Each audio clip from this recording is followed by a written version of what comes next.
Kick to the gut. I like it. All right, let's do it. Backlash, baby. How are you feeling? Are you feeling the backlash? It is Mr. Young, by the way. And it's for in the build. I don't know whether it's backlash or whiplash, bro. I feel like I'm rewatching WrestleMania again, but this time WrestleMania, but actually the matches are better. I don't know. It's weird, right? It's like less build up, but maybe slightly better performances. Okay, I will have to hand it to you in terms of the wrestling because I sort of kind of watched it, but I didn't really watch it. You know, I was working and I had a very busy morning as well. I was running back and forth. So I did eyeball the results. And of course, I had it in the background most of the time. So I did catch a little bit of it. But that aside, how are you, my brother? How are you this Monday afternoon? Yeah, I'm good. I guess a lot of people are just coming back to work, like finally a first full week back at work. No restrictions as much anymore. So it's like full on. So I don't blame you for being super busy.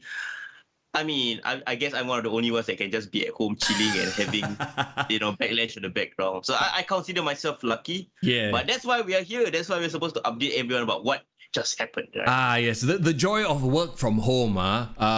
Yeah, I miss those days, bro. I really do. But be that as it may, yes, we have an obligation. And to you, we shall watch WWE WrestleMania Backlash. Even if the bill, as we sort of kind of jump into it right now, right? The bill was non-existent. Like, my anticipation going into this Backlash was upon 10, maybe a 4. Like, I don't know if you felt the same way, but I was like, man, if I skip it also, I don't care, you know? Yeah, no, that's the thing. Like, we all know, post-WrestleMania slump, it happens I think everyone like holiday mode already, you know? It seems like the cut also on holiday mode because there's only 6 matches. Yeah.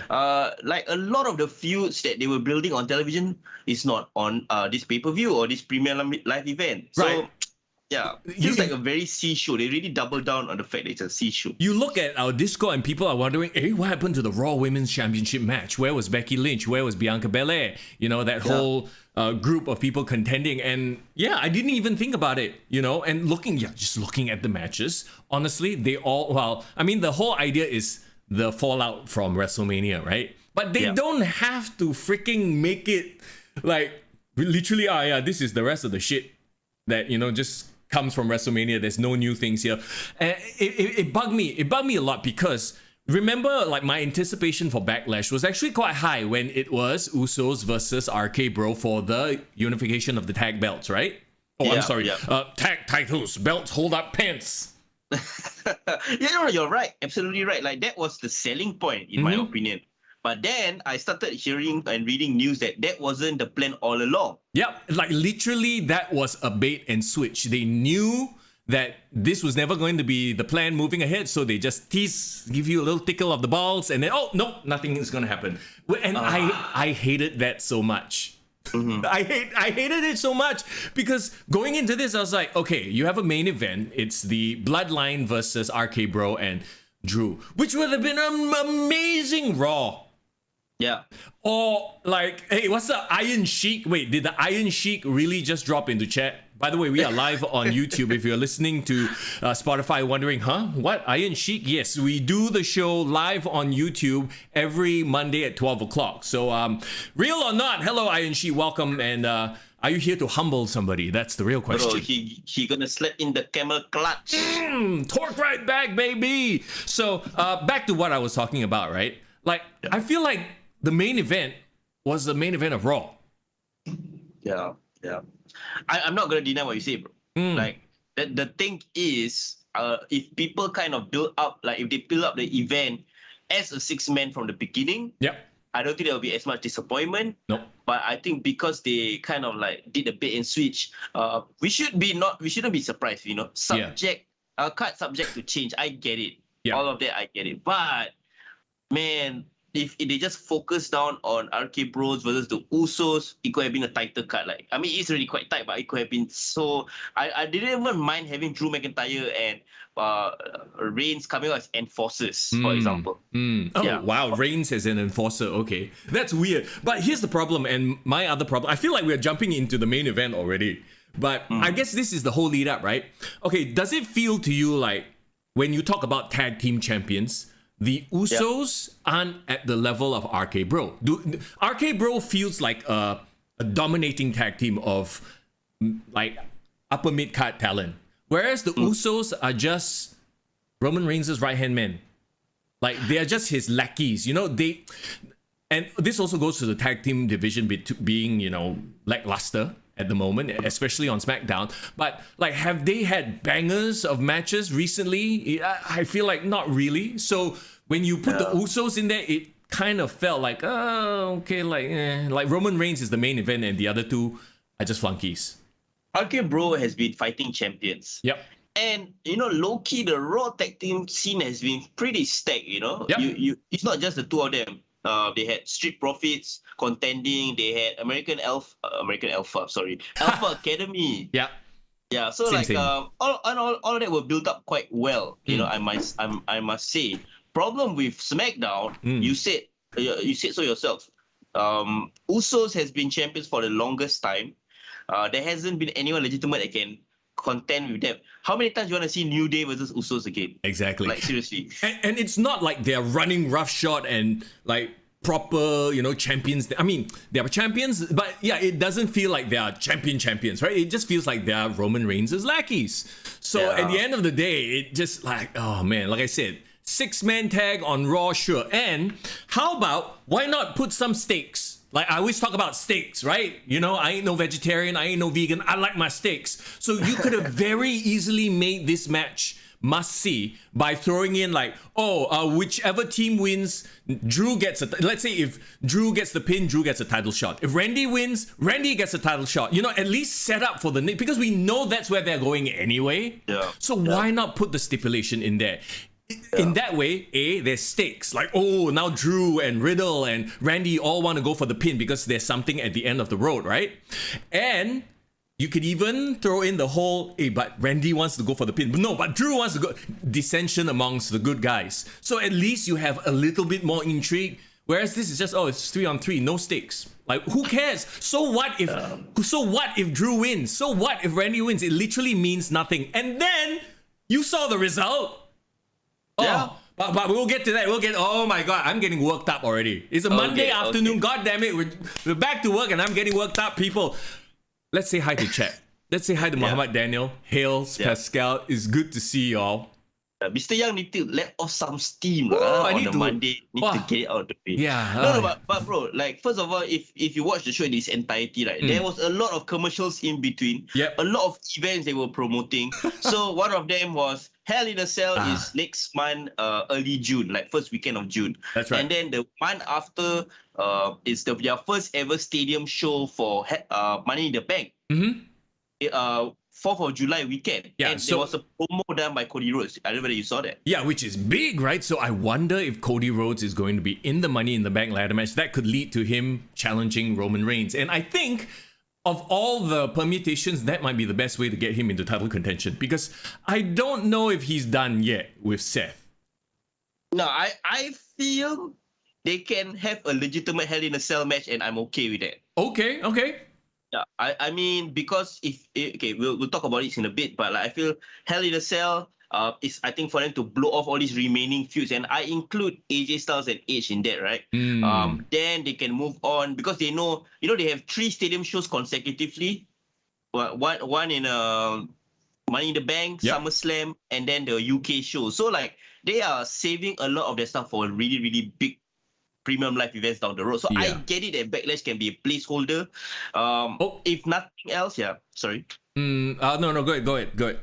If nothing else, I'm I don't mind them having little build for Backlash, but still have great matches delivering on the card. Right. Which is what they did, you know? Yeah. Let's. Pascal says my guy is tilted a little bit, just a little bit. So, okay, before we jump into the card itself, once again, everybody, thank you so much for being with us on a Monday. If you're listening to the podcast, hey, we'll always be here for you. In the Discord as well, that's where the conversation carries on. So join us in the Discord. Link is in the description. And of course, if you want to take your support for the podcast to the next level, baby, there's always the Patreon page you can check out. Lots of different tiers. Whatever's comfortable for you is comfortable for us. Yeah. Daniel, you said Hell in a Cell is going to be on your birthday. Woo! Happy advanced birthday, bro. See you in hell. I mean, see you in Hell in a Cell. Absolutely. Okay, are you ready to jump into the card? Because to be honest, I don't know what it was about this entire week's worth of wrestling, both AEW and WWE. Nothing really was like, whoa, let's talk about it, right? Yeah, No. not worth talking about. I think Backlash was literally the highlight of the week. Yeah, well, it's a low bar, honestly. Also, one more thing. It's also an anniversary for Dave Bautista, is it not? Yes, Batista week was apparently a few weeks after Randy Orton week. Yeah, how fitting. I mean, they did debut at the same time, so that makes sense. But I was very amused. Like, oh my god, Randy Orton week. They did that thing for a week, right? And then all of a sudden, it's like, wait, we've moved on to Batista. No, but the thing is, right, of course, they didn't do any huge mentions on WWE, or they didn't manage to get him on the bum or whatever. Well, you know what was funny? What? Every time they posted something about Batista on social media, Batista actually reply on the comment section and have fucking funny comments. He keep complaining so much. He felt like one of the fans talking about Batista week as well. So I like that about Dave. The latest video I saw was Batista and all his quotable moments. And of course, give me what I want was one of them. I don't know, it's almost as if they're kind of poking him hey, your promos, huh? I mean, he had got a bit more faux pas, in his promo. Okay, I mean, maybe we should do a Batista look back next week or something to, kind of remember some of the best moments of the animal. What was funny was, I think one of the social media posts I saw was his match against Undertaker. I think it was like a Backlash show. And then Undertaker did a choke slam on him through the table. Yeah. But for some reason, right, the camera really zoomed in on him. Yeah. And he's laying there spread eagle. So the first thing you see is a huge fistful of his package. And I never really think about it. Sometimes WWE, they will just zoom on the guy's expression when he's on the ground. But then, of all people, Batista commented on the Instagram page and say they could have chosen a better view, and then got the piss off emoji. Then I'm like, oh shit, now we can't unsee it. That's hilarious. Muhammad Dennis says Blue Tista. I actually missed the Blue Tista era because I wasn't watching WWE then. Actually, can I be very honest with you? These past couple of weeks, I felt like just not watching wrestling because nothing has been outstanding. I don't know if you feel the same way. I mean, bro, you are the WWE, you are the true pro wrestling diehard. But the past few weeks have been I've always had something else to do. You know what I mean? Yeah. No, you know what that means, bro? What? You actually have a life as opposed to me. No. Well, I mean, that's not good for business, is it then? No. It's very clear that they are kind of just trying out new stories, debuting new people. This is where I call take one step back so they can take two steps forwards. There's nothing hot right now. Even, can I be very honest? Sure. Cody has settled into the WWE machine. Yeah. And he doesn't feel like this anomaly, oh my god, this AEW guy over there. He feels like a full WWE guy. For better or for worse. I mean, it is the machine, right? So now they have to slowly build their way back up because everybody is still stuck in their stories. And I get it. But, I mean, it's a far cry from the golden days of the Attitude Era. It's a far, far cry from even the golden era where it was must-watch, No, because after, WrestleMania, right, finishes, right, the fallout, right, and the road to Backlash has always been interesting. I remember Triple H versus The Rock. Their last man standing was even much more compelling than their WrestleMania 2000 main event. Yeah. So it's nothing to do with the post-WrestleMania slump. It's everything to do with the script writers not resting on their laurels, lah. Is that the problem, the script writers, ultimately? Because we know that these men and women can deliver. It's just for sure. these cringeworthy, sometimes just, like we've talked about before, WWE has conditioned the viewer to actually not pay attention to the matches. The storylines are more important. And when you deliver shit storylines, then it's like, okay, there's nothing worth watching anymore, despite the men and women putting in the good work. Yeah. I mean, we can start right off and talk about Seth versus Cody, because that is the opening match. And I like the fact that it was an opening match because it literally started the crowd hot. Started the show hot for me. Heck yeah. Muhammad Daniel says even AEW also like meh. I agree. And I'll tell you why. Adam Page, not around. Your world champion, not around? Really? Okay. Enough said.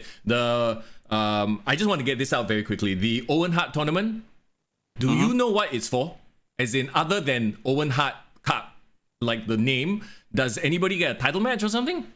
They haven't reveal or talk about any more details other than them winning the exactly. tournament. Where are the brackets? All these qualifying matches. What is, once again, steak.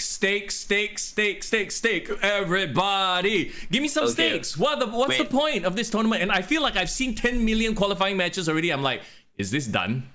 Okay, I'm getting a sensing, Mr. Young, you didn't watch Dynamite last week. Oh, I skipped through it. Why? Okay, What did I miss? What did I miss? Because you mentioned two things that they actually addressed last week. Okay, go ahead. One, Adam Page didn't turn up on the week that you watched, because he got COVID, right? Yeah.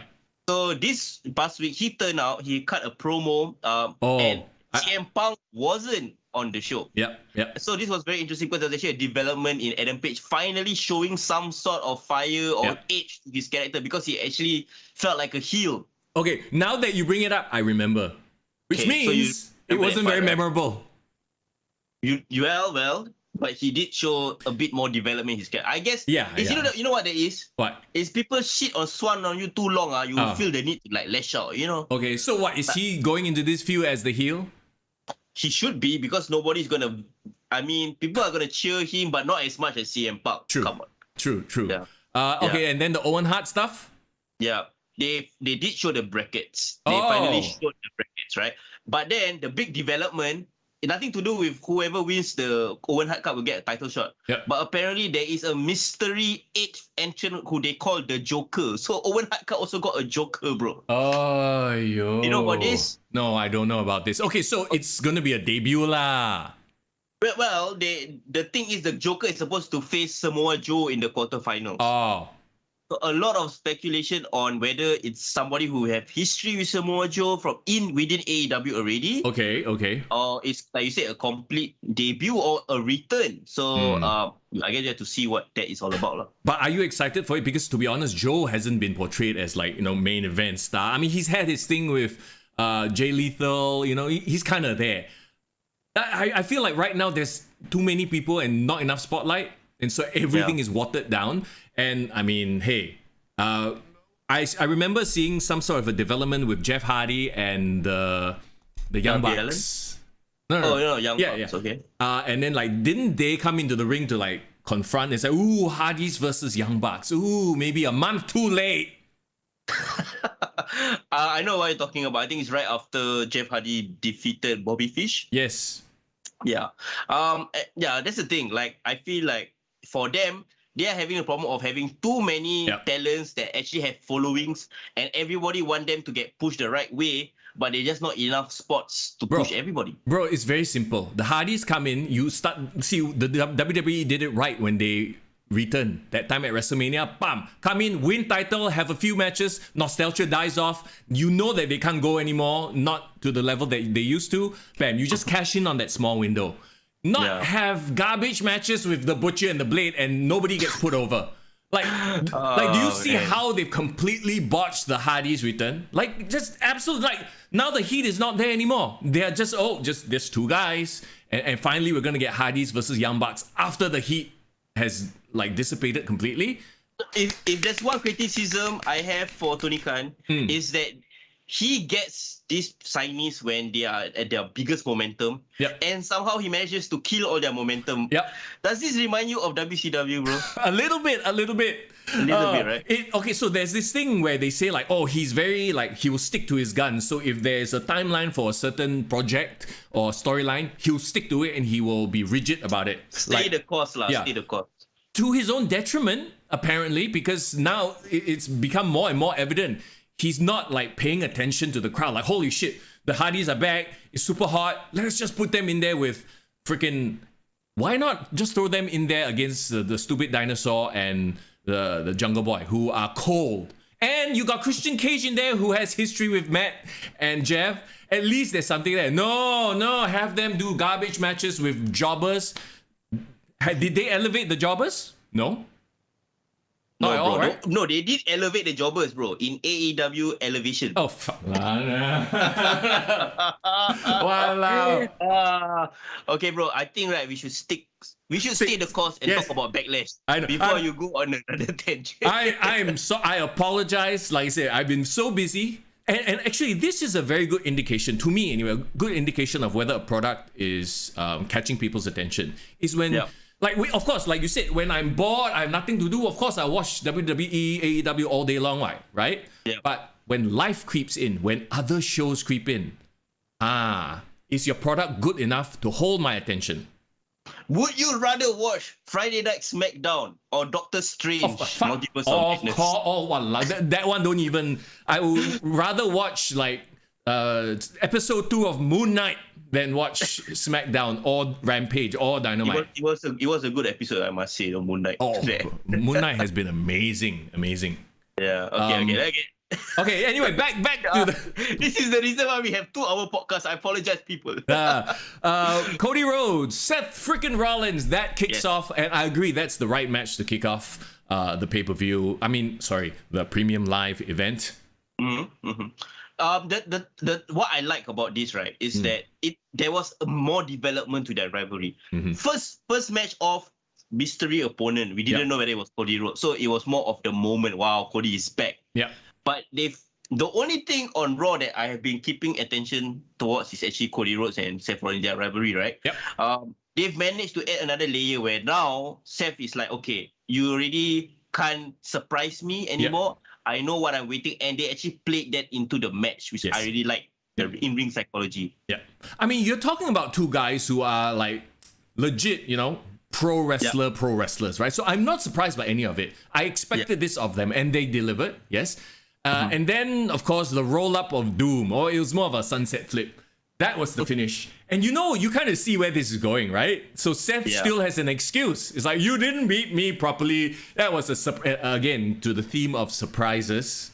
So he has another gripe. So yes, this helps extend the feud. Even though Seth has lost twice in a row, I guess he still has an out. WWE always uses this phrase: turnabout is fair play. Yeah. So if the heel cheat, it gives license for the babyface to cheat in a way, right? But then it gives the heel the excuse to say, "Oh, you didn't win clean." Oh, so that leads to the third match. I didn't hate it at all from a storyline, from a sort of art perspective. Yeah, great. I feel, in my opinion, this match was better than the WrestleMania match. Okay. Yeah. Because I mean, of course, I need to watch the first one back and compare it side by side. But why I like this much more was I feel like in the WrestleMania match, it felt like a very respectful exhibition somehow. Okay. It felt like, okay, they were both showing off their abilities, but it felt like a all-out, all-in match, where it's like two got following and they're just having a match, right? Yeah. But this one, I know the story that they're trying to tell, okay? Seth Rollins is trying to show that if he's ready, he's prepared, he gets one over Cody. And for the first 20% of the match, that was what was happening. Seth was dominating Cody Rhodes. Yeah. And of course, Cody Rhodes slowly fought back, and they really played into the style. I realized from watching this match, I think Cody Rhodes is perfect for the WWE style, bro. Right. He's the quick cuts, hard hitting, signature spam. Yeah. That works in this environment, I think, more than AEW. Yeah. So obviously I feel like I will go and rewatch this because I was working while this match was going on. So I half paid attention, right? I did pay attention though. Over the weekend, I listened to the Stone Cold Broken Skull sessions with Cody Rhodes. Yes. So since we're talking about Cody, what did you feel? How did you feel about this interview that he did with Stone Cold? I saw something on social media that I think describes the situation perfectly, bro. Okay. It was Cody Rhodes interviewing Cody Rhodes. Bro, that is the oh my god, that is so perfect. I don't know if you know, at the end of it, Stone Cold, I mean, like his conversations with people that he like Brock, like Becky Lynch, he's like, he's smiling at the end. I don't know if it was just a weird shot, he didn't get a good finishing shot, but it looked like he was like, okay, I'm done with it. Like he had this face of like, okay, he just interviewed himself. He was like, I don't know. Like, okay, Cody came across as, like you said, he was interviewing himself. And I know a lot of people like that in this industry that I work in. It's like people who have so much confidence in themselves because they're trying to cover up for some sort of insecurity to a point where it gets a bit, how do I put it? Turn off lah. Yeah. It's a huge turn off. It's like you don't feel like they're being true or real. I thought he was performing right when like the first few minutes, right, when he was talking, he wasn't talking to Stone Cold, he was talking to the camera. Yes, bro, that was so obvious. He kept doing, and like oh my god, I get it. I get what you're doing. Like we are literally doing that right now, but it took away the sort of like the vibe that every Stone Cold podcast has, which is he's just talking to the legend. Yeah, and okay, take away nothing about Cody Rhodes' career where he went through. I like some of his anecdotes. He talked about Randy and all that kind of stuff. But I feel like he has created a persona for himself, and he feels he need to like perpetuate that persona more than just. Because he keep talking about, I'm very comfortable being called Dusty Side. I'm very I've accepted that.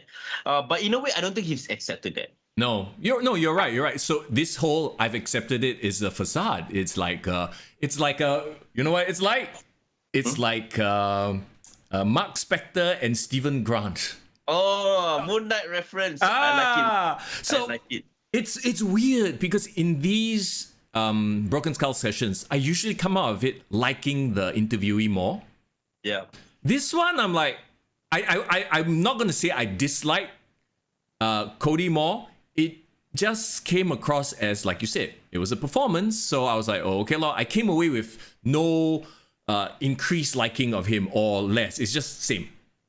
It's the same as when Stone Cold interviewed Sasha Banks. Okay. But Sasha Banks, right, only the first 10 minutes of the interview she put on a show. Yeah. But I think once Stone Cold asked about her, beginning in wrestling, her fandom, then you can see the true fan in her come out, and then she let her guard down. Didn't try to act like the boss, Yeah. I think that was what happened with Cody Rhodes. I feel like there were certain moments, I think, when he touched on, this is when I realized, that when he was being authentic. Remember when he talked about, he wasn't, I think the family was broke or something, and then he had to pawn off his watch or something. Yeah, Dusty had to pawn off the Rolex to send Cody to acting school or something like that. Yeah, something like that. So like I felt like that was when he pulled the curtain a bit, talk about their struggles that way. Because I know some people who were rich when they were growing up, but then their parents went through hard time, went bankrupt or something, and then suddenly they are embarrassed because everyone knows them as rich people, and then they now have to like.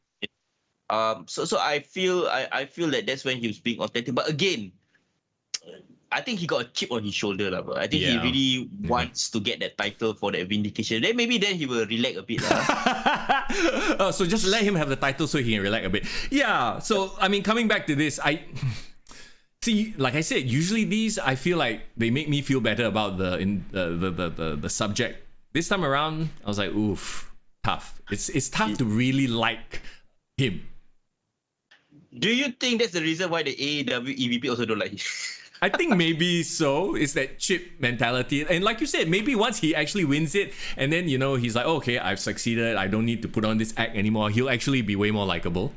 Yeah. Div Royalty, how you doing, by the way? Let's say hi to you. Let's say hi to Jason as well, and everyone else in the chat. Nasri, Selamat Hari Raya to you. Irvin, it's good to see you. Raya, bro. Yeah, man. It's good to see everybody. I hope you guys enjoyed Backlash. Okay, let's get back to WrestleMania Backlash. Drop us your scores, by the way, upon 10. How much you think Backlash was. Shall we move on to the next match? Yes, we. Well, I would not like to, but sure we would. Bobby Lashley versus Omas, bro. We have to, bro. This is what people came here for. Yes, Omas versus Bobby Lashley, and they cut a very cool Bobby Lashley package as per usual. We know their production is fantastic, and then the match happened. Okay. I'm gonna give some props here. Okay, I think it was Omas's best wrestling match in WWE so far. Sure, low bar, but sure. Remember that one time he had a match against Daba Keto or Commander Aziz? Bro, I don't remember any of his matches. There's nothing to remember. There was this one time he had the match with Commander Aziz. Everyone was like, whoa, Battle of the Behemoths. Yeah. And he actually had a decent match, like legit. So I realized, I think for Omas to work, right, he needs to have a guy that can match up to him in terms of power, but still be more athletic than him. Right. Yeah, because if Aziz is not that guy. He's not athletic. Yeah, but if he fight against a small guy, I think he's a bit too clumsy to be able to like bounce around like some like big Kali. wrestlers. Like Kali. Yeah, correct. Like some big wrestlers, if they have a smaller guy, they actually can make it look good. Yeah. Like Big Show is one of them, or Undertaker, but he is not. No. So he is the perfect blend of power and athleticism to be able to fight him. Ooh, you talking about Bobby? As in, Bobby is the perfect opponent, I think, for Omas, in that sense. Omas falls into that Great Khali, Giant Gonzalez camp where, to me, they look imposing because of the height and everything, but none of their offense looks good because they're trying not to actually kill the fella, right? Yeah, but that's true. It makes their offense look like horse shit. So every time he does anything, essentially Bobby has to try to sell it as much as he can. I mean, like you said though, I agree with you, this was Omas's best match so far, but the bar is so low. It happened, there was a lot of punch here, none of it looked particularly vicious, but Bobby is trying his best to sell it.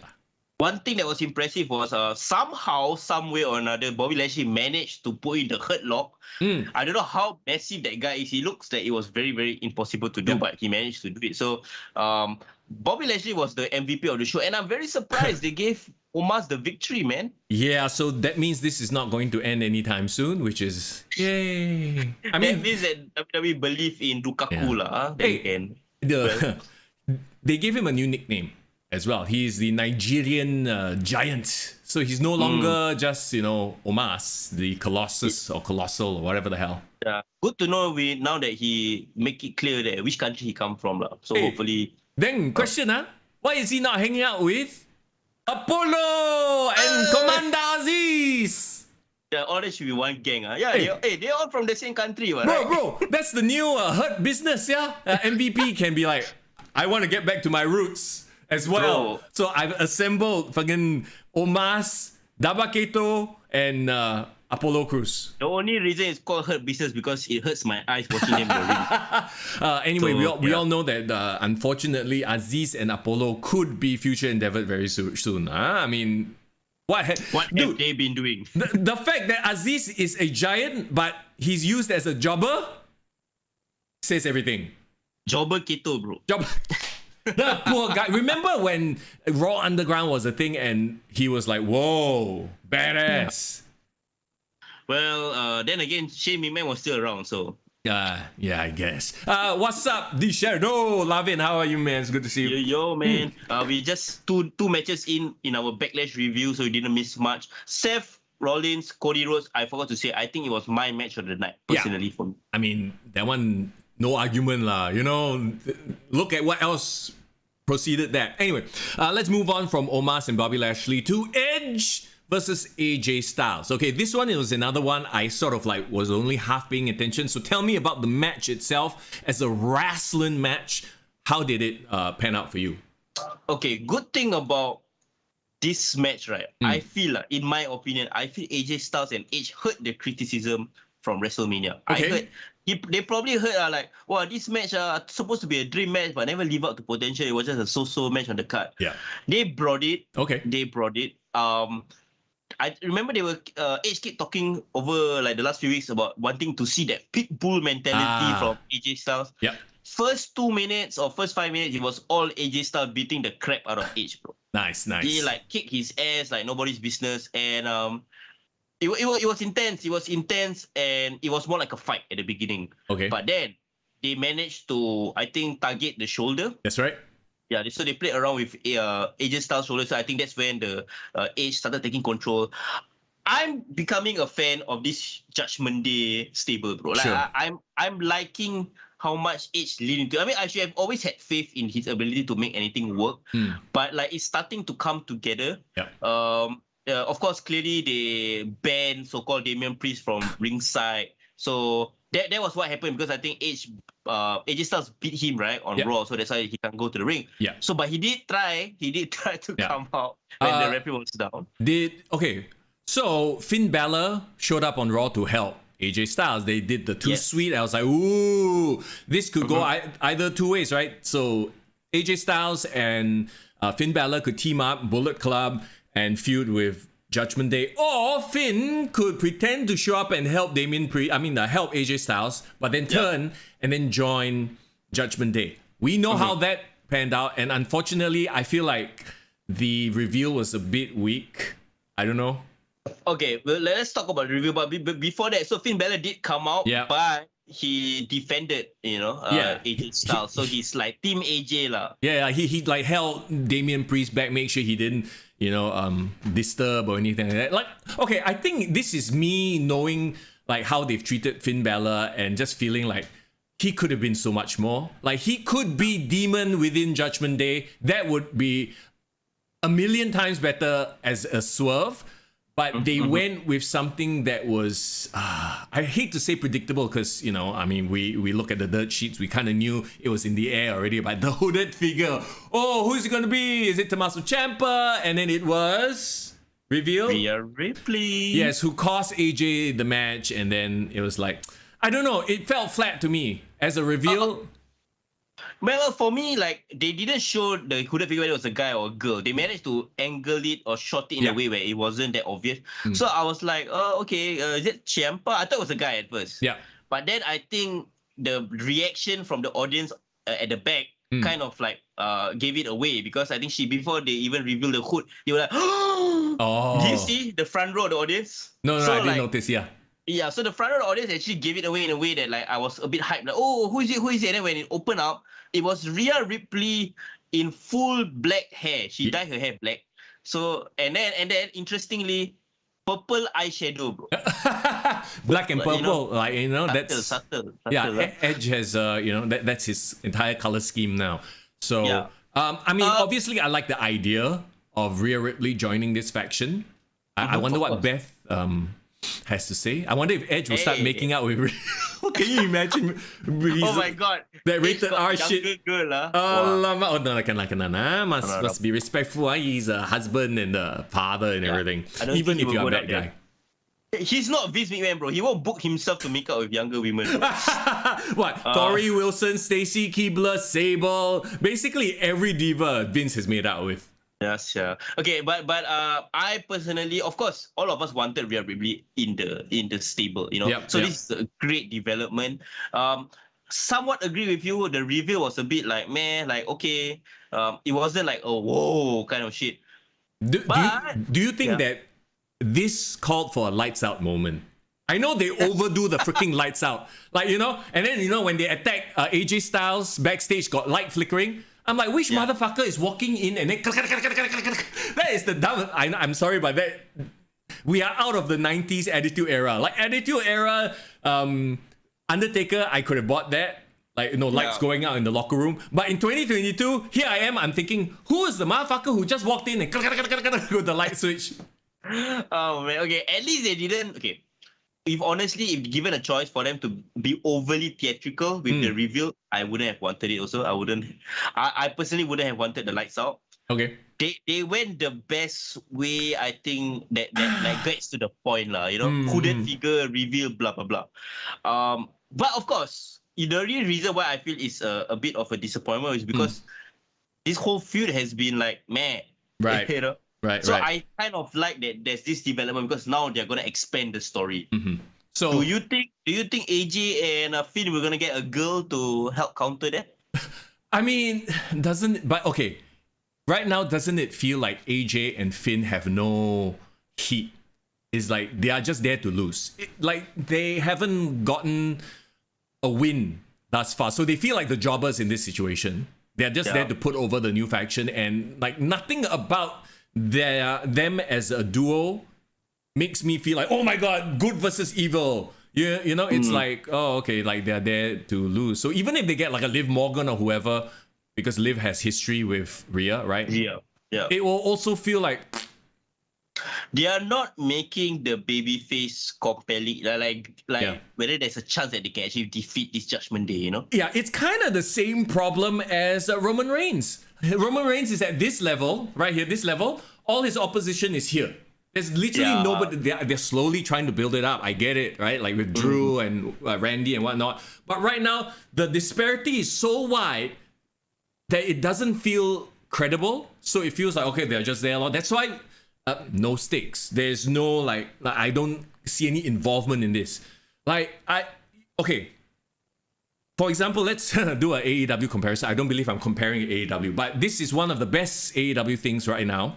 MJF, even though he's feuding with whoever, with Wardlow right now, they're putting jobbers up against Wardlow, but at least there's an MJF connection. You know what I mean? Yeah. So he's not technically beating jobber, he's technically beating MJF's representatives. So there's something there. Right now with Judgment Day and with the AJ and Finn, they feel like the jobbers. They feel like, oh, they're there and they're losing week in, week out. Week in, week out, they go there and get beat up. So like... So you're waiting for the reveal of the true hero of the story. Yeah. Where's the true hero? Is there a true hero or is this just going to be like the heel focus? You know what they are hinting all along? I know all along who's the hero, bro. Oh, who? Gong! The Undertaker! Coming back from retirement? No, I don't, bro. Cannot lah, bro. No, but clearly it's an Undertaker cosplay tour party. Yeah. Judgment Day. So they get the real Undertaker to face him lah. No, but this time he comes out. Oh, he comes out to the God music like Shawn Michaels. Oh my God. You do the Shawn Michaels. Yeah. How dare you copy my shit? Who would Edge want to put over? Like, honestly, because AJ Styles doesn't need to be put over. He's a star already. But who do you think AJ would want to work with to be put over? Isn't the point to put over Damian Priest? Yeah, but Damian Priest is turning 40 soon, bro. Yeah. So that's why the wrong guy to put over. They need a Ciampa. But Ciampa is feuding with Ali, so woo! So that was a bit of a swerve, huh? Yeah. Didn't expect that, but like I said again, to wrap it up, better match than WrestleMania, a good development. I got no complaints. I think it was a fair improvement, you know. Then shall we complain about the next match? Let's go. All right. Once again, to be fair, I didn't pay full attention to this, but I saw the ending. Ronda Rousey versus Charlotte Flair. I quit match. So Charlotte Flair yelled, "I quit." Right? There was no there was no real debating it. It was quite like clean cut. Charlotte quit. Yeah. And apparently Charlotte quit and got her arm broken, as reported from, the backstage after the sure. fact, So maybe she's taking a break, lor. Yeah, perhaps. I think. Okay, first things first. I watched the match in its entirety. Again, much better match than the WrestleMania match. Yeah. This was a brawl, bro. They tried for maybe 5 seconds to make it a submission match, but after that it was just, I beat the shit out of you until you quit. You know what? It makes sense. It works very well, especially considering it's Ronda. Yeah. The best thing I can say about this whole feud so far and match, right, is that this match proved that they should just not talk and just fight. Because when they fight, Ronda is a badass. Yes. Right? And bro, she never held back, bro. I've never seen woman on woman violence this much, man. Oh. Like Ronda took the Singapore cane and really whacked like, you know what? You know how she whacked or not? How? She got 2 canes, right? Yeah. She thinks she was Steve Blackman, bro. She was just bro. She fucking she a storm. What's the one that Deadpool the one with the 2 katanas. swords. Yeah. The katana defending. Wow, bro. And I think she legitimately she wasn't holding back with the whacks, bro, because she whacked right until she did that until the thing broke in half. Oh my god. Okay, So, you know what it is, right? Yeah. They probably heard the criticisms, and Charlotte and Ron, they probably looked at each other and went, you know what? Let's just fucking go for it and show them that we can put on a brawl. Let's just kill each other and just apologize later. Yeah, exactly. Just screw it. And I'm going to take a break anyway, so just to go for it. Yeah, and of course Charlotte gave it back, in return. Like she kena her through the barricade. The one funny thing that happened in the match was the crowd was chanting "We want tables," but they didn't give it to them. Good, because it's not a fucking tables match. Yeah.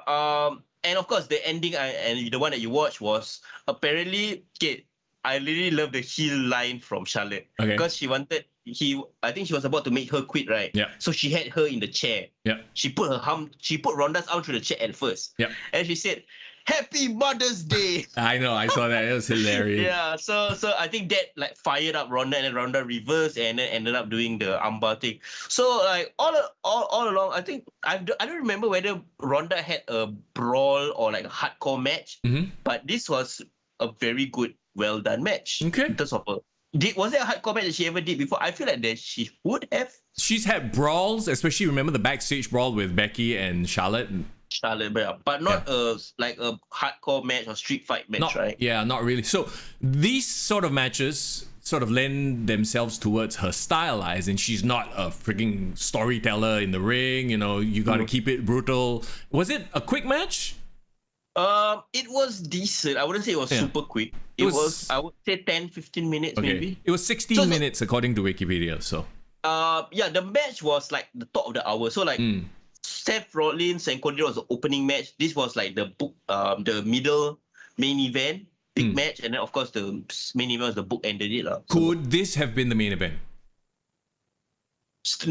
No, you don't think so? It's not up there, as in terms of the how was the crowd? Actually, I'm very interested to know about the crowd reaction to this match. The crowd treated Ronda like the babyface. Okay, wow. The crowd, I think, liked that she showed this side of her, this fire, this aggression, ruthless aggression. Wait, question. Was she smiling a lot? No. Thank God she didn't go to the school of Raquel Gonzalez. She wasn't smiling. Okay, well, maybe this is WWE finally realizing, okay, she should not be cutting promos and smiling. She should just go out there and beat ass. If this was the match that she had on her return, right after Royal Rumble, she didn't speak at all. Yeah. She had this match, I think she would still be as over as she was in 2018. Okay. So I think this match did a lot to rehab her reputation or her perception. Yeah. But of course, we've sat through 5 weeks of nonsensical bad-ass promos. Not bad ass, but bad that it was ass promo. Yeah. Promo. So hopefully, the writers and whoever is making these calls are realizing that, okay, this is how you book Ronda Rousey. You book her like a freaking thunderstorm. She comes in, beats people, and leaves it like a Goldberg lah. Yeah. Funnily enough, so they reported, right, that Charlotte might have injured her arm or she's taking a radial fracture. Yeah, radial. And the best part is right after Pat McAfee was like, in the arm there is 2 bones, one radial, one. I'm like, bro, why is suddenly become doctor, bro? He's trying to give context, bro. Yeah, appreciated the additional info, but it's so weird, Ironically, does this mean Charlotte is the one taking the break? Ronda is the champion. Ronda is leading SmackDown going forward. So Ronda is here to stay. Yeah. Well, so now this creates a problem, right? So who in the SmackDown division is even close to the, quote unquote Ronda's level at this point? Who do you think they should try to raise up, I guess? Because look at the SmackDown's women's division. Aaliyah, Shotzi. Bro. There is 2 I would say 2 Ooh. One is the smiling babyface Raquel Rodriguez. Oh God, okay. I mean, it seems that they're gonna push her. That's one. But she's not ready to take on Ronda, and she's a face. So her versus Rousey, who is supposed to be a face, not gonna work. And another one, she finally got out backstage from her sob stories. Lacey Evans finally came to the ring. That one, another face. So you have your like quote unquote top tier women's wrestlers, all face. Unless Lacey freaking suddenly swerves everybody, but not after all these long packages, right? Cannot be. She has to be a face. There was a tease though, on SmackDown, right, when the announcer brought her to the ring finally after her segment, after her vignette. Then she said Lacey Evans would like everyone to show the proper respect. Do you hear that? Yes, I found that very weird. I was like, like, did she screw up and say it in a wrong way, or was that planned? And like they're actually subtly making her heel? I don't know, but I mean, it creates intrigue, right? Do you trust WWE to handle this subtly and cleverly? That's the real question, because I don't. Yeah, that's the tough part about WWE.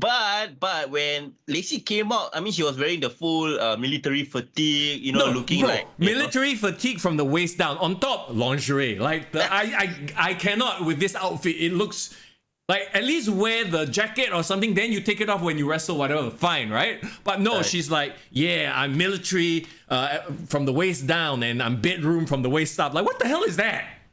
Oh man, I mean, maybe somebody watched a bit of never mind, I don't want to say military team okay, adult films, perhaps. No, but I mean, she's a beautiful woman. I mean, I'm not complaining about that, but I get it, the tone a bit off. But Lacey, you know what, the thing I like about Lacey is she has the physique of like a wrestler. Yeah.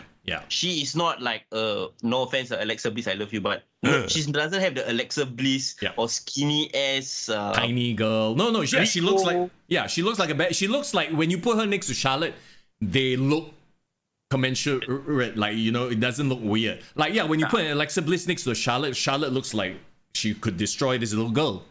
Yeah, and Lacey Evans, I think, legitimately can pose a threat to Ronda Rousey if right story, right roles. But they are in the wrong roles right now, so it's not going to work. Unless, and Muhammad Daniel mentioned, I would love to see this, a returning Bayley.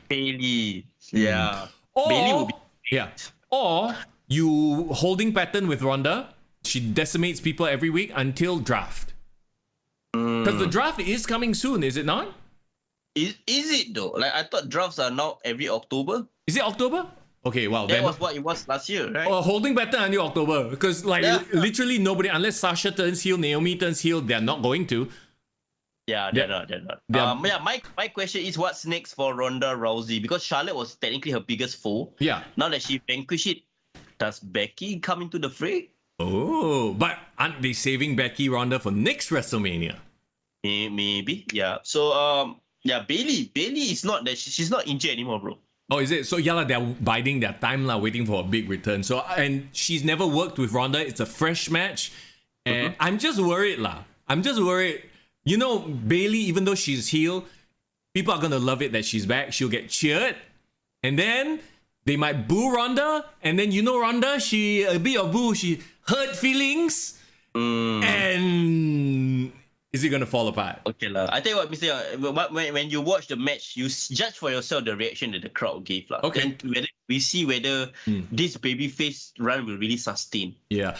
Okay, if anything, Ronda is one of those characters, one of those people, right? It's like, John Cena, sometimes certain towns, everyone's cheering for him. Certain towns, half of them will boo. Certain towns, everybody boo. So I feel like maybe Ronda is that sort of divisive personality where you love her or you hate her, and this town, they just love her. This town, they buy the WWE product. I swear, they're going to Chicago next, are they not? Yes, Hell in a Cell. Chicago's going to shit on a lot of faces, I feel. Like, because they are more, quote-unquote, smart, CM Punk. Yeah, so not smart, but like going into business for themselves type of fans. Yeah. They will try to hijack the show. Yeah, Marky Marks lah. Yeah, Marky Marks. But at the end of the day, Ronda still needs a lot of work to become a well-rounded WWE superstar. Now I think she's a good wrestler, or a good performer in the ring, but as an overall star, yeah. Mouthpiece. Get her a mouthpiece. Have her up against Shayna Baszler. There's your match. Shayna Baszler is on SmackDown. Natalia, but I mean, we've seen that match 1,000 times. Yeah. But Ronda is gonna be the baby face going forward on SmackDown, and we just have to deal with it. Can you imagine that we throw all those examples out, right? And then what WWE gives us? Promos every week. Ronda Rousey. Hi. Oh my god. Well, No. nobody can stand up to me. Pout. Angry face. Boo. Because like we've talked about, like a lot of their programming now is just sort of buying time till the next big event. Buying time till the next event. So I wouldn't honestly be surprised. They're like, okay, just 1 week, just get out there. And then it becomes 2 weeks. And then it becomes 3 weeks. There isn't that sort of like must-see vibe for every show, even though that's how they announce it. Yeah, but I'm not against the fact that they actually had lesser matches on this Backlash card. No, it was very easy to watch. It was easy to watch, yes. But I do feel sad for people like Kevin Owens, Ezekiel, Well, Ricochet, Theory. Yeah, that's true. Well, they could be featured in the next... Actually, the next PLE is Hell in a Cell, right? So, okay, that's a big one. Then after that is Money in the Bank. Money in the Bank. Another big one. So, okay, maybe they can feature on those lah. Yeah, and then SummerSlam already. Bro, actually, the months are going to pass by fast, bro. You're right, huh? Okay.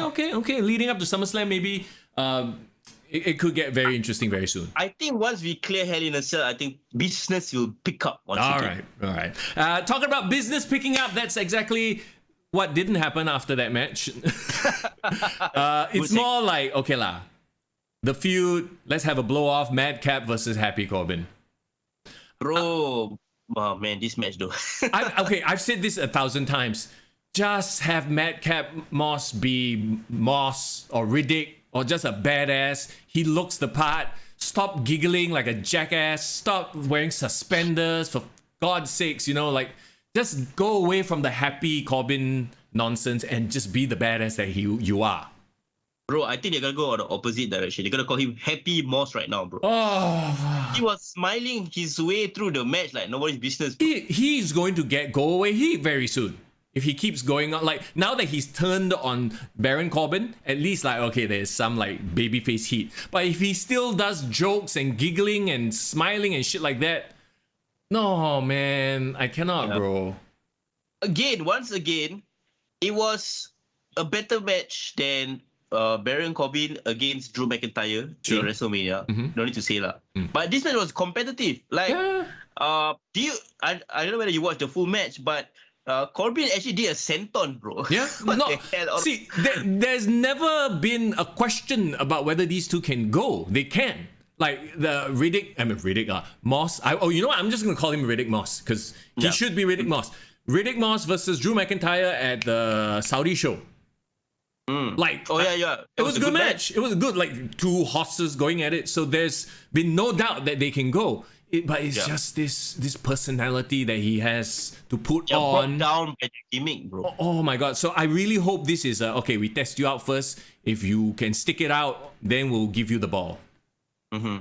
I think this was the only good thing about this match is I think this will end their rivalry. Yeah. And I think they will go away from each other after this. I'm curious to see what happens to Baron Corbin. Like, is he gonna reinvent himself some more? I want him to go back to bum-ass Corbin, man. Bum-ass Corbin was the best. Corbin. Yeah, it was the best. It was a bit too short of a run. I think it should be a longer run.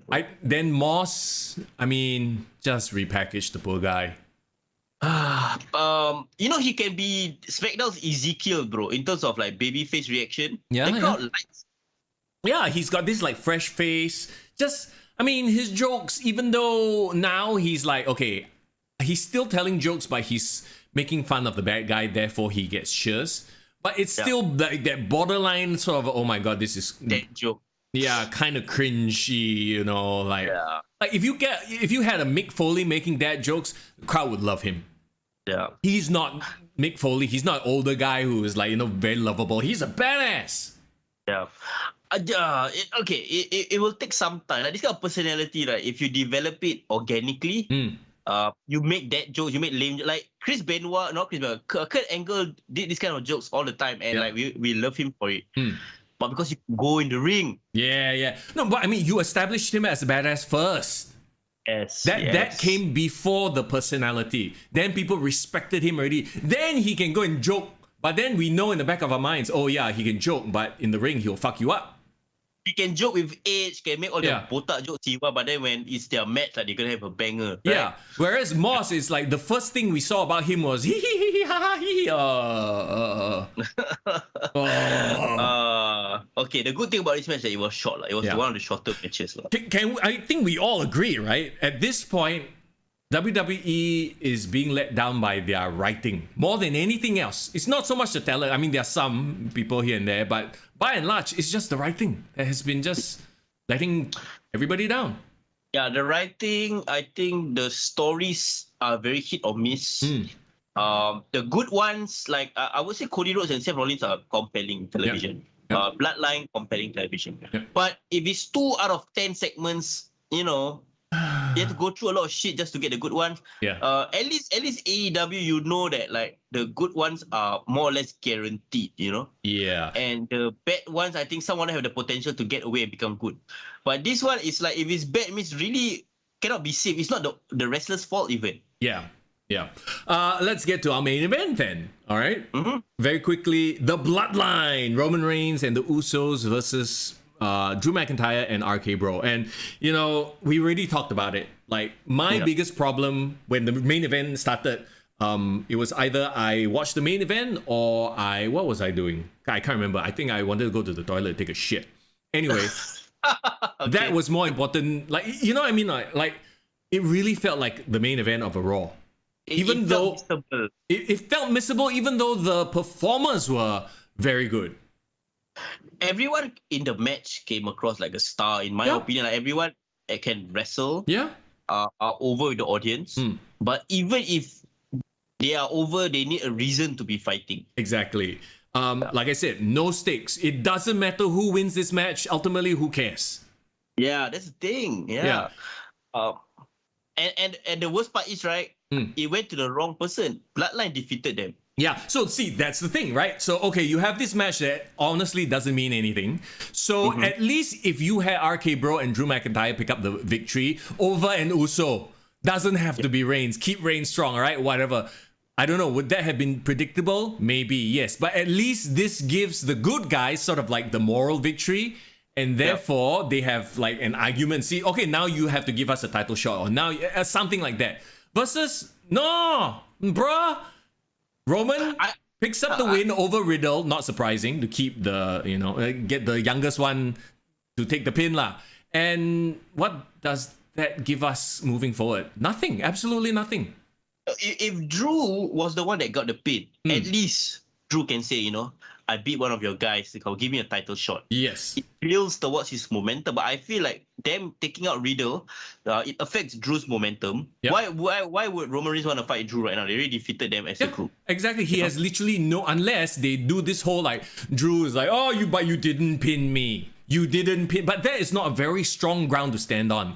Right? If you had Drew beat one of the Usos, at least, got excuse. I beat your team, right? And then... once again, you can have dissension amongst the bloodline. They just went with the most of all the outcomes. They went with the most boring outcome. Yeah, I agree. At the end of the day, I'm always a fan of RK-Bro. I love the fact that they're getting main events. But again, I think the whole point of this pay-per-view is a holding pattern. Yep. Most of the matches recycled for WrestleMania. Yeah. No new storylines developed other than the Judgment Day one. This one, really, like you said, you know what? This would have been great at where or not, bro? The WWE live event. No, I think, okay lah, there's a place for all this, but not on like a pay-per-view or premium live event. Right? It just felt like, it's an episode of Raw. It would have been a very good episode of Raw. Which is very few and far between these days. But I forgot which pay-per-view back in the Attitude Era, bro, where it was like 2-man power trip versus Brothers of Destruction. Winner get the title belts from each one of them. Yeah, and here you got Drew and RK-Bro versus the Bloodline. No stakes. Not even a contenders slot up for grabs. Nothing. Not Paul Heyman on a pole. Nothing. Like, why? I mean, and this is what bothers me, right? It's like, yeah, we see everybody putting in the work. Everyone wrestled well. You know, they tried to tell a compelling story in the ring, but it's all let down by the fact that, oh, there's absolutely no buzz. And at the end of the day, that's what they should be generating. Big buzz, big money. We talked about this. Good wrestling can only give you the fans like us. We appreciate it. Your average person don't give two fucks. Don't know, don't care. It's not like, whoa, wait, really, this happened? What? Like, there's nothing for your... And at the end of the day, that's what they need to get, right? I think the audience will still go home happy because they got a great match of the year contender in Seth versus Cody. They got I would say a very decent brawl, I Quit match that really put over Ronda. So I think they will be happy with that. And even this match, even though it has no stakes, I feel like they would have enjoyed the show, even though I personally would have wanted them to send the crowd home happy with the baby faces winning. But Roman is over. I think I very hard for me to say this, but I think Roman is coasting on the fact that he's the most over guy in the company right now. So you're gonna get a lot of segments like this. Can they make that into a thing where he's just become, he's resting on his laurels and the Brock Lesnar situation, he absent champion, is it? Yeah, I mean, maybe they could pull that off. I mean, obviously, if you look at the future, right, like Hell in a Cell, they could have Randy, they could have Drew. Obviously, is going to headline the European pay-per-view with, premium live event with Roman, so that all makes sense. But at this point, I don't see anybody being credible enough to even, put a dent in the armor. Yeah, I would like to see Randy versus Roman in Hell in a Cell, just as like an offshoot between their Bloodline and RK-Bro rivalry. It will be a great way, even use it as an excuse where Usos can't interfere, Riddle can't interfere. Dude, bro, it's perfect. And to set up this match, you can have so many awesome matchups, fresh matchups in between. You could have Reigns versus Riddle. That's very fresh, right? Right before Orton versus Reigns. And how Drew comes into the picture is Drew probably will have a conversation with Randy. It's like, you know what, I want to go after the title next. Whether it's you beating Roman or Roman winning, I'll be the next in line. So at least they can have this baby face who are they have this mutual respect, but they know that, I'm still coming for you next kind of deal, Or Drew can be in Money in the Bank. And you get Drew and Cody and a bunch of other fillers. But who's going to win that one? At least there's intrigue there moving forward. Can be a lot of permutations that can be done, but I think WWE just needs to get away from this slump because you see, the slump is they create themselves. It's not that the audience feel a slump. I might be tired from watching WrestleMania, I might need a day off or what, but if the shit is interesting, I will keep watching, bro. Yeah, exactly. You know how many times I watched Liverpool versus Man City this season? Every match I still feel excited to watch because there's new stories around it. Yeah. Okay, well, I mean, there you go. That's WrestleMania Backlash. Interestingly enough, earlier we asked you guys to tell us what your number score is. Continue putting in the chat what your number score is. I saw some 7s, I saw some 6s. Personally, I saw some 7s as well, because I don't know if I can give this a fair grading because, like I said, I was half paying attention. But from hype alone, I'm maybe a 6. From hype alone, as in from listening to whatever we talk about, and then you feel hype about it to watch? Yeah, as in because I'm trying to put my mind in the average fan's position, right? Not judge it by how good the match was. Did they wrestle it well? To me, I feel like I'm looking at this one as alright, did I feel sports entertained? And in terms of developments, like I said, could have been a great episode of Raw. But for PLE, this is not something that would have made me buy a subscription. Let's just put it that way. Okay, I would say. Okay, remember when we reviewed Crown Jewel last year? Same issue. We were talking about there's no bill, everything is crap. But then the matches all delivered. But okay, because they were in a foreign land and the pyro and camels and weird shit, it felt grander. This one felt like a Raw. Okay lah. Yeah. So as a pay-per-view in terms of match quality, because we play GM mode, we know they have a lot of breakdown. Got match quality, got audience, blah blah blah. Match quality, I think, is a solid B. Okay. It was a good, great matches. Everything delivered in the ring. In terms of enjoyment of it, like enjoyment as a casual fan, yeah, it's a C plus for me. Yeah. So it's like, I'm willing to bet a lot of people, especially here in Singapore, because of the time difference, didn't even bother catching it. It's one of those if I miss it, okay lah. It doesn't hurt. Probably in Singapore right now, there's probably like, I don't know, 30,000 wrestling fans left in this Singapore right now. Okay, just a ballpark figure. I would say 30,000 is very generous, bro. Very generous, still very generous. Okay, never mind. 10,000. I'll put 10,000. Okay. Out of 10,000, right? Probably about 100 people watched it, lah. Yeah. No, that makes sense. Like 50 of them are on this podcast right now. And the rest probably won't bother because they see the results on Instagram. They're like, lame. I mean, I seen more people more excited for yesterday's UFC event, bro. Oh, right. Hey, UFC is coming to Singapore, by the way. Just total tangent, but yes. Yeah, they're gonna do a show. Yeah, in June, in fact. Damn, who's headlining, bro? Did they say? Yes. So Yun Jae-chak versus what's that? The lady from China. They had a banger of a match. Oh, the one that they make fun of her because of COVID or something. Yeah. During that time, out of her back, right? Yeah. But that match was like, hey, is it? Oh my god, I might be. Pascal, if you're still on the chat, please tell us. He's the UFC expert. Okay. I know Glover Teixeira is defending his belt as well. This is like not a fight night, This is a proper UFC pay-per-view. Got number one. UFC pay-per-view. So nice. You know what time it's starting in Singapore? What? 5 a.m., bro.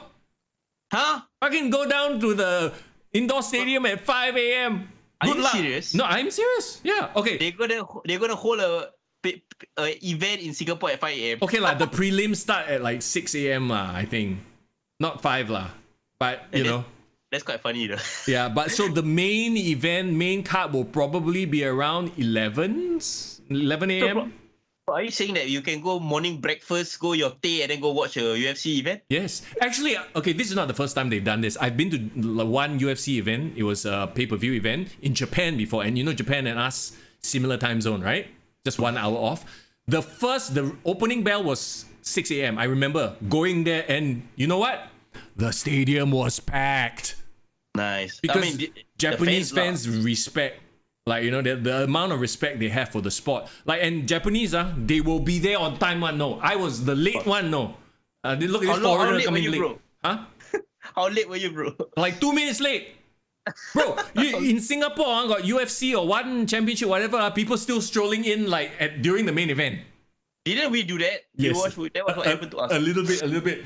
But like in Japan, like they respect this shit so much. Also, it's probably very rare for the UFC to travel that much lah. They are there in the prelims where nobody knows who the hell these fellas are. Wow, everyone's there at 6 a.m. watching already. Wow, respect, man. Well, I mean, will you be going, man? This is your UFC guy, right? I haven't caught up with the UFC in a long time, so I might not. And it's damn expensive, lah. It's damn expensive, bro. Yeah, okay, Zhang Weili versus Joanna Jędrzejczyk. That's one. Valentina Shevchenko versus Tyler Santos. My God, sorry, I do not know anyone, bro. That's a women's flyweight championship match. I know Valentina Shevchenko. I don't know who this Santos is. That's new to me. Glover Teixeira, I remember. He's the light heavyweight champion versus Yili Prochaska. I have no idea who that is. Oh my God, all these new guys. So only Glover is a recognizable name because I remember him from playing UFC. Oh yeah, yes, Glover as well as Yun Jae-chak and Zhang Weili. Okay. Bro, front row is $2,888. Okay, 2,800 and then wake up at 6 a.m. Okay, never mind. Okay, I mean, it is what it is. UFC market themselves as a premium brand, right? Okay, the cheapest tickets, the nosebleeds, you need binoculars, $58. Can. Got 58, 98, 138, 188, 238.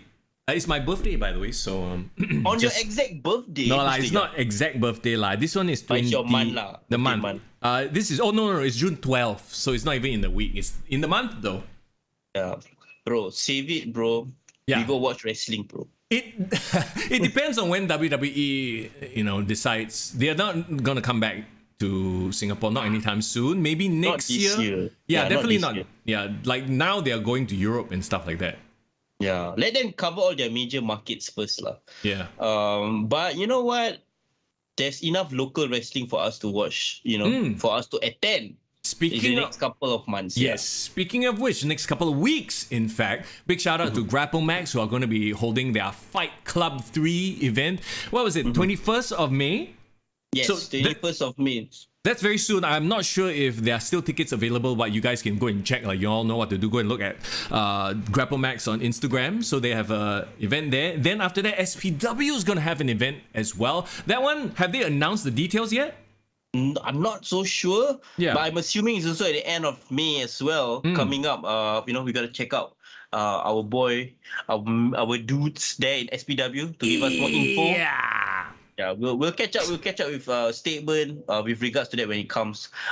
Ring of Rebirth. There's a third promotion in Singapore. So Eurasian Dragon. So in the next couple of weeks, even with WWE, AEW a bit of a relaxing slump, there's things happening in local wrestling that we can catch you guys up on. Absolutely, that's true. Mama Daniel, before we leave, let's address this. Mama Daniel asks, when will you both be playing GM mode for WWE 2K when they fix that shit? So I don't know if you've noticed this or Oh my god.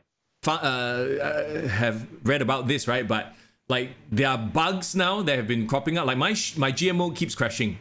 It's so fucking irritating.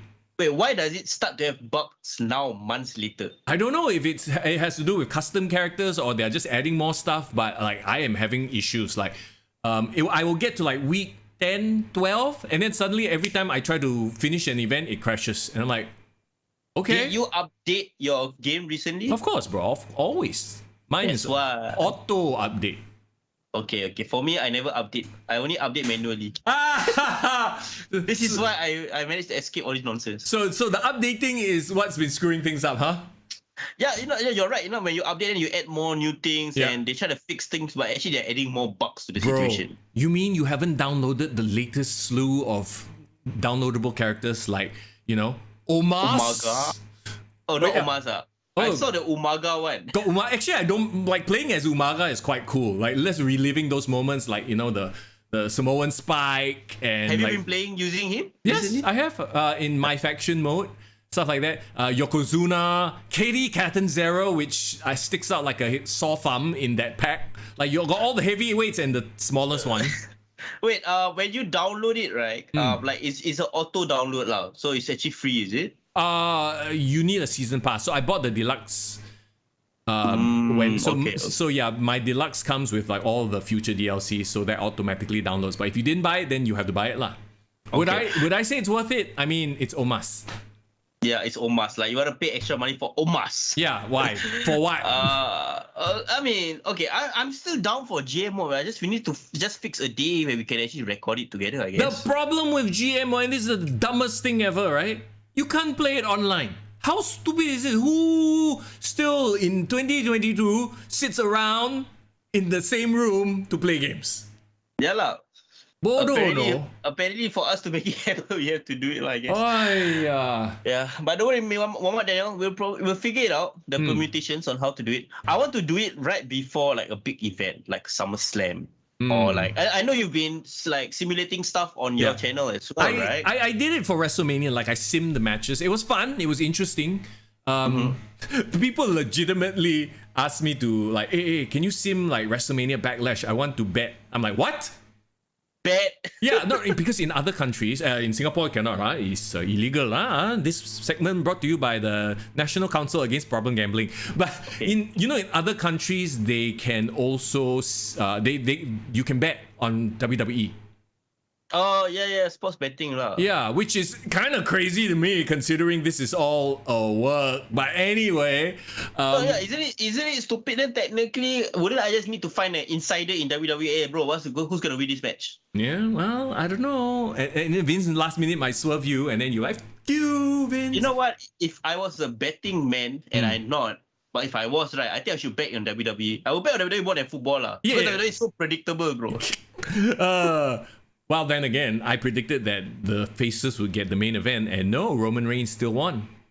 Yeah, but I predicted that Cody will win. I should get money now. Okay, well, there you go. But anyway, yeah, going back to the whole, like, you know, WWE 2K, I just feel sad for the brand as a whole. Like, you know, like WWE. nobody's really playing it on Twitch. You see the numbers, it's like a few hundred people at best. So like now the hype for it died down already. Yeah, Died already. yeah. But I mean, I'm just talking about on Twitch itself, lah. People are probably still playing it and having fun with it. I still see on YouTube. I see YouTubers playing playthroughs and doing things, content related to it. So, I guess that's why WWE rely on these YouTubers and content creators to keep the momentum going, right? Yeah, but then if it's sort of like and of course then you have like people who run like GM mode, but you know your main event star is Donald Trump, and your main event is Donald Trump versus the Hamburglar, or Ronald McDonald versus freaking SpongeBob SquarePants, crazy shit like that, you know. Yeah, to me it's like FIFA lah, because FIFA hype always there during the release first few months, because like everyone's like doing the playthrough, watch along kind of stuff.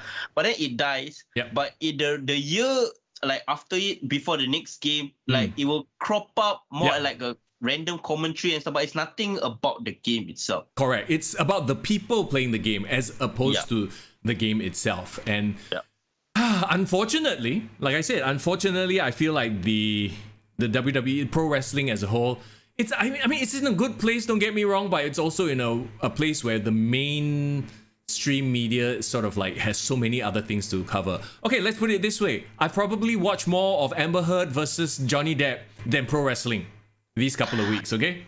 I've probably seen more TikToks on Moon Knight and Doctor Strange than WWE. Exactly. You know? So what does that, and not just WWE, AEW as well. And we've talked about this before. You know, AEW can shade WWE all they want. Literally, if there was no WWE, AEW wouldn't exist. There would just be no market for it. Yeah. We have to respect WWE for creating a market where people actually bother to know about wrestling. At the end of the day, I feel like wrestling will always exists in whatever format. It will always exist. Yep. Like a pocket dimension, bro. It will be there no matter what. Bro, think about it. We've been doing this podcast for going on 4 years, right? Yeah. It has always been steady. Yep. Like, I don't think there's always been a drop in interest. I mean, we appreciate all the fans and listeners that consistently like check up with us and like join in on our reviews. But it has never grown more than a certain ceiling. Yeah, no. Because for it, that's 100% it. And, you know, sometimes I will ask people why they don't watch wrestling, or they used to be fans, they don't watch it anymore. And then some people who are just like, will never watch. And it's always like, oh, it's not real.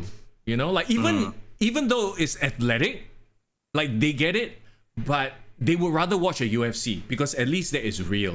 There's no cringy acting. There's no bullshit segments like, you know, the Young Bucks. There's no nonsense like your Danhausen stuff. Like, I'm sorry, but you know, us as fans, we get it because we are in the bubble. But people from outside, they will look at it and go, "This is fake as fuck." Yeah. So as much as we want to be, people like that just don't know how to have fun. Well, it looks fake as fuck, and there's just no getting around that. You know. Yeah. At the end of the day, like, you know, if you really love wrestling, you understand why it's so popular, or as in why it's so enduring. Maybe not popular and so enduring. Then there will be reasons to see why. Yeah. You know, but if you want to find all the reasons why it sucks, there will be multiple reasons why it sucks. So it's just a matter of perspective, lah. Yeah. But I mean, that's my whole point. Like, we get it because we are not PhD. Maybe we are masters in this subject. Right? To get anyone else in is almost impossible at this point. Almost impossible. Like, what is the one match that you would recommend a non-wrestler in modern wrestling? I definitely wouldn't ask them to watch AEW. Like maybe CM Punk, MJF, yes, but the rest, no, stay away from that shit. Bryan Danielson, probably a Bryan Danielson match. No, but the thing is, Bryan Danielson will take a bit of patience to like. But if you want to show a person to watch wrestling and like, it has to be those car crash matches. It has to be a TLC match. Like no, but not from this era lah. I will probably let them watch all the Attitude Era shit lah. Okay. Yeah. It is what it is. It is what it is. Yeah. Okay, before we wrap things up, Mama Daniel says, where's the IC title? Around Ricochet's waist, which, you know, means absolutely you remember that? nothing. Yeah. Where's the US title? Actually, who has the US title? Huh? Who? Oh, Theory. Don't call me Austin. Yeah, I know, I forgot. Yeah, because, you know, those apparently don't matter. Before we go... God. Yeah, sorry. Here's we're talking about. Oh my God, not Mister Young complaining about 2K22. Before we go, quick mention, non-wrestling related. Doctor Strange in the Multiverse of Madness. How, bro? Okay. Did you enjoy it? Quick review lah. Spoiler-free review. Let's go. I was when I watched it on my own without reading anything, without listening to other people's opinions, I myself personally enjoyed it. Okay. I found a lot of fun things about it. Enjoyed some of the cameos. I liked it, but my own opinion, I watched WandaVision. And I was expecting a lot more from WandaVision leading into Multiverse of Madness. Okay. I felt like the Wanda or Scarlet Witch that I saw on Doctor Strange was not the same Wanda that I saw from WandaVision, even though they alluded to it lah. I feel like that comes from we expected I feel like I'm treading around spoilers here, like woo, but because, you know, we want Wanda to be a hero and conquer her demons literally from WandaVision, right? And Multiverse of Madness seems like she completely like that whole, she still succumbed to the dark side lah, right? Is that the feeling? Is that like it just started and then she was just this person already. She was already, but then there's the thing, like I get it, but also I get it. I think that Elizabeth Olsen, by the end of the movie, won me over in that she had just. Oh, I don't want to say too much.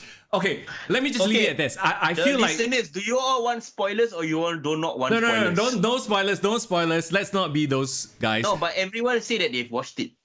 It doesn't matter. There might be one or two people who might have not watched it. No. Dave Royalty, don't even say that. WWE writing like MCU writing. No, bro, no. It was a bit messy. Please, if it was like WWE writing, it would have been like horrendously boring. I enjoyed, as you can tell, I enjoyed the hell out of it. I will fight to the death to defend Doctor Strange in the Multiverse of Madness, right? And by the end of it, I freaking felt so bad, but I got Wanda's motives. It's like no matter what you try to do, at the end of it, it's like, fuck, the trauma still comes back, and that is a very real thing that people go through. Some people so after I watched it and made my own opinions on it, then I started reading reviews and internet. And it was very interesting how mixed it was. Yeah, because people are bitches. Look.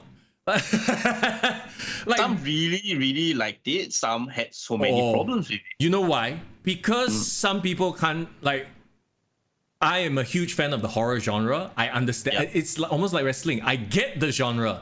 Whereas some people are like, all of a sudden becomes so scary. But to me, his name is literally Doctor Strange. He deals with demons and zombies and weird mystic shit arts. And mystic arts and the macabre. I'm amazed that Disney gave them the leeway to go as far as they did, and I'm glad that they did, because this means that Disney is open to trying different things and not just have Doctor Strange be like this cookie cutter superhero, yay, you know, like always teaming up with Spider-Man or with the Avengers. Now he has his own little universe of stories to tell that are more, you know, creepy and macabre. Love it. Yeah, I'm a huge fan of Sam Raimi. Like, don't get me wrong, I love everything he did, even his older stuff. You know, I watched Evil Dead, Drag Me to Hell. Like, I know he came from a horror background, right? But like a lot of people know him from Spider-Man. But even in Spider-Man, he did manage to put a bit of horror elements in his stories, like Dr. Ock, you know, that kind of thing. So I was happy that he kind of got to unleash his like creative, like just go all out in his like horror elements that he added into Doctor Strange. But then I was surprised because some people say that this is legit. I didn't know there was such criticism, but some people say that, oh, Sam Raimi was the wrong director for Doctor Strange. Wrong choice. You know why? You know why, right? It's because they don't get this genre, or they don't like that he's injected this like non-Marvel Cinematic Universe formula. It's a completely different formula. Yeah. I personally was a fan of, there was this one battle scene, okay, I try not to spoil, involved music. Oh, yes. That was so out. See, that's the thing. Once in a while, and you can do it because this is supposed to be this mystical, like, you know, like out there. Like, I've not seen a fight like that before. It's super unique, right? Yes. And we are at, okay, see, Hales hasn't watched yet. See, don't anyhow spoil. Respect. To me, it's like we've seen every single fight scene there is. Like Thanos sending a moon to smash on Iron Man. How are you going to top that? In terms of epicness, so you go into places where you've never gone before and make things weird and different, and this film was perfect for that. So I'm like, to people who are like, oh, you know, it's like he's the wrong director. No, I think he was the perfect director for this. People only criticize that it was the wrong director because they weren't expecting what they expected. Yeah, I like the scene because music fan, right? And I get it. But then there's some people who's like, oh, what's the link Doctor Strange to music? Like, it's not even a good soundtrack. Why they use it? You know what I mean? So I feel like I can actually like a show that other people completely didn't like, and that's okay. Sometimes it's okay that it's not universally acclaimed. But at least we know Morbius, everyone like universally dislike. No, well, see, because Morbius was just boringly formulaic and just it's just boring. The end credit was damn funny. Let's not say any more about it. Okay, the other thing I feel like people were too hung up on were the cameos, and this annoyed the fuck out of me. Because this is more than the cameos. Because I think people had the expectation after watching No Way Home, right? That, oh, you know, multiverse, this actor will show up, that actor will show up, and when they don't show up, they're like, motherfucker, you read that shit on Twitter. Like, why are you using that as your expectation bar? You know what I mean? Like, I think, a lot of people were saying that, oh, I wish the cameos did more. But in my opinion, the point of them being cameos for them to give a tease. Yeah, and not even a tease, because this is supposed to be multiverse. They are not mainline characters. They're not supposed to be, you know? So I think it defeats the whole point. There was one that was like, well, actually there were two that were like, oh, that, you know, okay, anyway. Like, No Way Home, the cameos were there to give you that fan service, that emotional response from being a Spider-Man fan for all these years. This one, that's not the role. The role was to give you a what the fuck, holy shit moment. To me, this was Marvel, Disney saying that we are going to explore this horror genre, and I'm so excited for it because if you look down the road, Blade is coming up as well. It's like, I think a lot of people are thinking, how the fuck are they going to do Blade in this like PG era? Well, we now know that they are willing to sort of push the boundaries. A little bit of blood, a little bit more gory, a little bit more jump scary. That's just good news for the projects coming up. Very interesting, because one observation I realized was that this was the first time in MCU that they actually showed blood. Like blood, like in a gory, violent way. Like, I don't remember, like, you know, they bleed, but there wasn't like, you know. So it was good in a sense, lah. And if you watch Moon Knight as well. The themes of Moon Knight are so much higher level. Okay, I'm going to sound like a complete... you know what? Just call me an arrogant asshole for saying this. But I feel like the people who didn't enjoy Moon Knight didn't enjoy Doctor Strange, right? Don't be so fucking basic. You're just basic. You just want to... Oh, they probably thought Morbius was good. Nobody thought Morbius was good. Okay, that's true. No, they just, like, you know, they just expect a little formulaic action movie. And then when something different gets thrown, that maybe makes them try to think a little bit more and like, you know, like forces your mind to be a bit more, to have more deep thoughts, as it were. I don't like it, I don't understand, because you're a dumb fuck. So okay, Bro, there you go. these are the people that watch Fast and Furious and think that it's the best thing of all time. That's Bro, why. I watch Fast and Furious. I love Fast and Furious, but I understand what I'm watching, and therefore it's like you shift your goalposts, right? Yes. Like, agreed. okay, I watch Fast and Furious, cars flying into sky, jumping from one thing to a helicopter. I'm like, that's fucking ridiculous, but I love it. I love it. I can enjoy it. That's cinema. That's over the top, and that's what you expect. Yeah. Yeah. Bro, you know what? You know when you said to me just now, Moon Knight is like brilliant, like amazing. Like, I thought Moon Knight, to me, is the second best MCU series of all the series. Okay, which is first? For me personally, I thought Loki was first. For me. I mean, it's debatable. Like, I felt like I felt like Winter Soldier and Falcon and Winter Soldier. Falcon. Actually, to me, that was the most boring one. Oh yeah, no, but that's the thing. I actually like Falcon and Winter Soldier the most. No. I mean, like one of the ones I like a lot. Don't get me wrong. I'm not saying I dislike it, but I thought, because I like things to be a little bit out there, you know, Like multi-dimensional, a bit of a mind fuck. Yeah, because I guess Falcon and Winter Soldier was more grounded in the sense that it was like a hand-to-hand combat. Like action show lah. It was like action thriller sort of a deal. Yeah. Okay, 3, 2, 1. I want both of us to say our least like Disney Plus series. Okay, Or of Marvel, you mean? Least like lah. least like the one that you didn't like, enjoy the most. Okay, you go. Ready? Yeah. Okay. 3, 2, 1. 1. Hawkeye. Well, okay. But once again, you have to understand, it's essentially a Christmas movie with an action hero. That's it. So you enjoy it for what it is. It was an extended Christmas Home Alone movie lah. Yeah, right? Like, And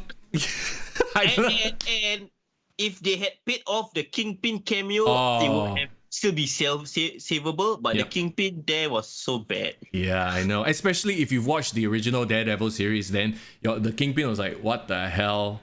Yeah. Look, the next series is Ms. Marvel, right? I feel like Ms. Marvel is going to be in that vein. It looks like it's aimed towards kids.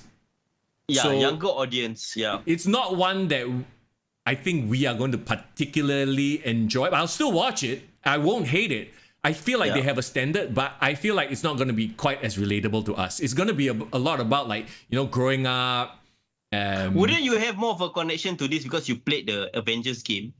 No, not really. But okay, so the whole idea with Ms. Marvel as well is like she's Pakistani Muslim growing up in America. So it's all about identity, and she's supposed to be like the first Muslim superhero as well for Marvel, right? So like I think that a lot of it will be about self-discovering in a sort of like a young person's frame of mind. Which I mean, I'm fucking old already, like, I appreciate the more macabre and weird mind F stuff. That's why I gravitate more towards Moon Knight and Doctor Strange and whatnot.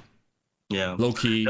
Yeah. I remember what I like a lot about the Moon Knight, because suddenly they had, at the end of the credit scene, suddenly got like hip hop Arabic music. Oh, I was like, yeah. this is a genre that I can dig, man. Bro, when I was in Dubai for vacation 2 years ago, before the pandemic, on the radio, God no, a lot kind of music, Arabic hip hop. I'm like, this stuff slaps.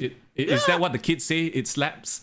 Yeah, man, it lit yo. It's lit. Oh, listen to the 42-year-old trying to speak like a kid. It's lit, yo, bro. It slaps. Let's go. I'm a huge fan of, like, for me, right, if the soundtrack lives up to the expectation, most of the time the show itself is gonna be good. Yeah, can we like say that Oscar Isaac killed it, by the way, as Boss. No, his characters? Bro, I've seen a lot of TikToks like damn funny, sir. Yeah. That I should share with you one. It's about this guy. He's supposed to be fasting. Then he walked past like a table, right? And then it's like, okay lah, it's the kueh is closed, so he's like, okay lah, I'm still fasting. Yeah. Then suddenly he took a step, then the eye roll happened. And then suddenly the next thing the thing is in his mouth. Then he's like, oh shit. Then the Egyptian music started coming in. Oh, right. He switched so like, personalities lah. Yeah. So the personality never fast lah, basically. Yeah. So this kind of thing, I appreciate the humor that they brought into it. Right. I mean, to me, okay, what makes Disney Plus and Marvel Studios work right now is the fact that they have Disney's money and they are not afraid to try new things and try different genres, different styles. Like, I mean, they started with Eternals. If you think, like, there was a time actually, there were a lot of the Marvel movies started to become very formulaic. Yeah. All the way up to like Avengers: Age of Ultron, for example. Then I think they realized, okay, we can't afford to do this. We have to keep experimenting with different things. So espionage movie, you have Ant-Man. Ant-Man, comedy, sort of like almost a family vibe.